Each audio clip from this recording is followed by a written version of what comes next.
안녕하세요. 암 치료 과정에서 아마 NGS 검사나 표적 치료 같은 말 들어보셨을 수 있을 것 같아요. 네, 그렇죠. 예전에는 위암이면 위암, 폐암이면 폐암 이렇게 장기만 보고 좀 비슷하게 치료했던 것 같은데 요즘은 완전히 달라졌다고 하더라고요. 네, 맞아요.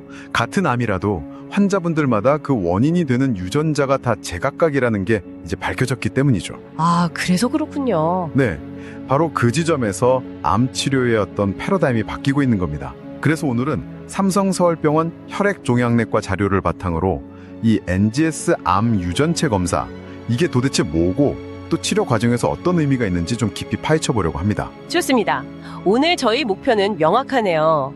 암세포가 가진 그 고유한 유전적 특징을 딱 파악해서 가장 좋은 치료법을 찾는 거. 그 핵심에 있는 NGS 검사의 원리부터 실제 활용까지 좀 제대로 알아보는 거죠. 네, 그럼 시작해 볼까요? 과거 치료법하고 지금 이 NGS 기반 접근법, 가장 큰 차이라면 역시 개인 맞춤 이게 가능해졌다는 거겠죠? 네, 정확합니다. 핵심을 딱 짚으셨네요. 예전에는 암세포를 그냥 무차별적으로 공격하는 그런 세포독성 항암제가 주력이었다면요. 이제는 암을 일으키는 그 특정 유전자 변이를 아주 정밀하게 찾아내려고 하거든요. 아, 그 변이를요? 네, NGS 검사가 바로 이 암세포의 유전적 설계도, 그러니까 DNA를 아주 상세하게 읽어내는 그런 기술이에요. 예를 들어 같은 폐암이라도 어떤 분은 EGFR 유전자 변이가 원인일 수 있고 또 다른 분은 ALK 유전자 융합, 이게 원인일 수 있는 거죠. 그렇군요. 그럼 그 변이를 찾아내면 뭐가 달라지는 건가요? 그냥 원인을 아는 것 이상으로 이게 치료에 직접 영향을 주나요? 아, 그럼요. 물론입니다. 크게 한 3가지 정도 의미가 있다고 볼 수 있는데요. 첫째는 찾아낸 그 변이를 직접 공격하는 표적 항암제를 쓸 수 있는지 이걸 확인하는 거예요. 아, 열쇠처럼 맞는 약을 찾는 거군요. 그렇죠. 딱 맞는 열쇠를 찾는 거죠. 둘째는 특정 변이가 있으면 이 치료가 잘 듣겠다. 혹은 예후가 어떨 것 같다.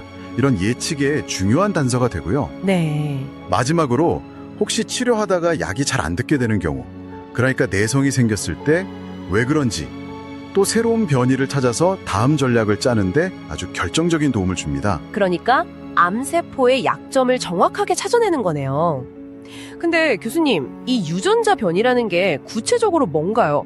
DNA, 유전자 이런 개념이 좀 헷갈릴 수 있거든요. 네, 그렇죠. 좀 쉽게 설명드리면 우리 몸의 모든 세포 안에는 생명의 기본 정보가 담긴 설계도, DNA라는 게 있어요. ATGC, 4가지 염기 서열로 빽빽하게 적혀 있죠. 네, 설계도. 이 설계도의 특정 부분들이 유전자인데요. 얘네들이 각각 특정 단백질을 만드는 지침서 역할을 해요. DNA 정보가 RNA를 거쳐서 단백질로 만들어지는 이 과정이 생명 활동의 아주 기본인데 암은 이 설계도에 오류가 생긴 거예요. 오류요? 네, 즉 유전자 변이가 생겨서 비정상적인 단백질이 만들어지고 결국 세포가 고장나서 막 미친 듯이 분열하는 상태. 이렇게 보시면 좀 이해가 쉬우실 겁니다. 아, 설계도에 오류가 생기는 거군요. 그럼 그 오류에도 종류가 있겠네요. NGS 검사가 찾아내는 대표적인 오류들은 어떤 게 있을까요? 네, 아주 다양합니다.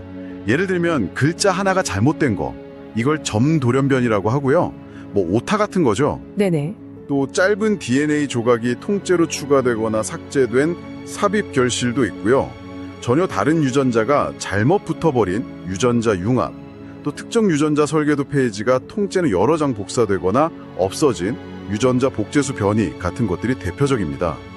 NGS는 이런 다양한 종류의 변이를 한 번에 아주 샅샅이 찾아낼 수 있는 거죠. 와, 이게 정말 복잡한 과정이네요.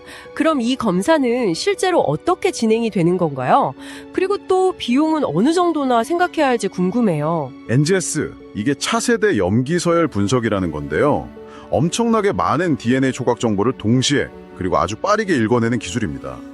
검사는 보통 예전에 받아두셨던 암 조직 검체로 진행하고요. 만약 없다면 새로 조직 검사를 하기도 합니다. 아, 기존 조직으로도 가능하군요. 네, 그 조직에서 DNA를 뽑아서 분석기에 넣으면 정말 방대한 데이터가 나오는데요. 이걸 정상 유전체랑 비교해서 차이점, 즉 변이를 찾아내고 그 변이가 임상적으로 어떤 의미가 있는지 해석하는 과정을 거치게 됩니다.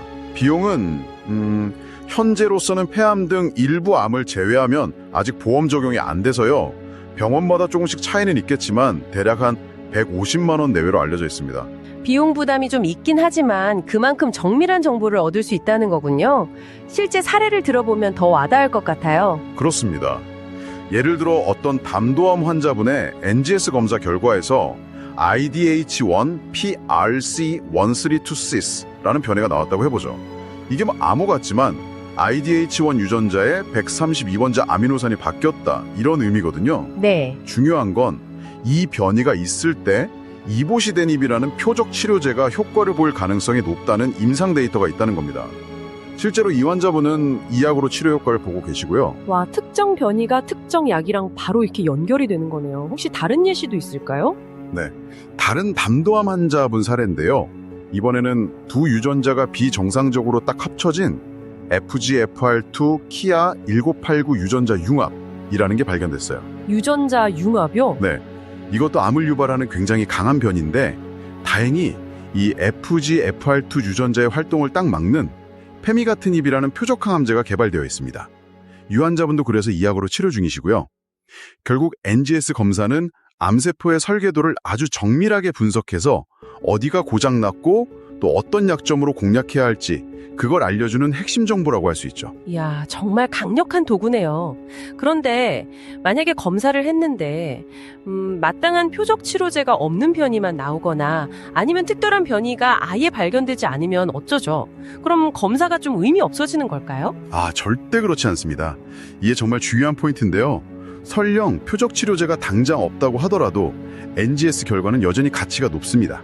그런가요? 네, 예를 들어서 특정 유전자 변이 패턴을 통해서 면역 항암제가 잘 들을지 않을지 예측해 볼 수도 있고요.